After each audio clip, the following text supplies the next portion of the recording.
சங்கிகளை எப்பவுமே நம்பக்கூடாது. காரியம் ஆகணும்னா கால பிடிப்பானுங்க. அவங்க காரியம் புடிச்சதுன்னா கழுத்த புடிச்சு வெளியில தள்ளிருவாங்க. அப்படிங்கிறதுக்கு ஒரு கிளாசிக் உதாரணம் முன்னாள் பாஜக தலைவர் அண்ணாமலை. ஒரு காலத்துல விகடன் குழுமம் தான் அண்ணாமலைய பயங்கரமா ப்ரமோட் பண்ணாங்க. இந்த போட்டோவ பாருங்களேன். கரூர் கழனிக்கு வந்த கர்நாடக சிங்கம்.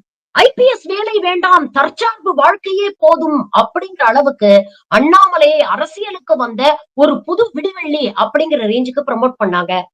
இன்னைக்கு அதே விகடன் குழுமம் தான் அண்ணாமலையை பற்றி பயங்கர இன்ஃப்ளமேட்டரியான ஒரு ஆர்டிகிள் எழுதியிருக்கிறாங்க. திமுக அதிமுகவினரிடம் கூட்டு, பண்ணை நிலம் பத்திரப்பதிவு, சுட்டு போட்ட கமலாலயம் அப்படின்னு அண்ணாமலை செய்த முறைகேடுகளை இன்னைக்கு பட்டியலிட்டு அவருக்கு எதிராகவே ஒரு ஆர்டிகிள் அவங்க வெளியிட்டு இருக்கிறாங்க. இப்போ புரியுதா? சங்கி யாரையாவது தூக்கி கொண்டாடுறாங்கன்னா அதற்கு பின்னால ஒரு காரணம் இருக்கும். அவங்க வேலை முடிஞ்சதும் கருவேப்பிலை மாரி அவங்கள தூக்கி போட்டுருவாங்க. ஆனா இந்த விஷயத்துல அண்ணாமலைய ரொம்ப பாராட்டணும். ஏன்னா மோடி, அமித்ஷா போன்றவர்கள் ஊர வித்து விலைக்கு வாங்குறவங்க. அவங்களுக்கே இந்த மனுஷன் வித்த காட்டி இருக்கிறாரு அப்படின்னா, உண்மையிலேயே அண்ணாமலை ஜகஜால கில்லாடிதான். என்ன சொல்றீங்க?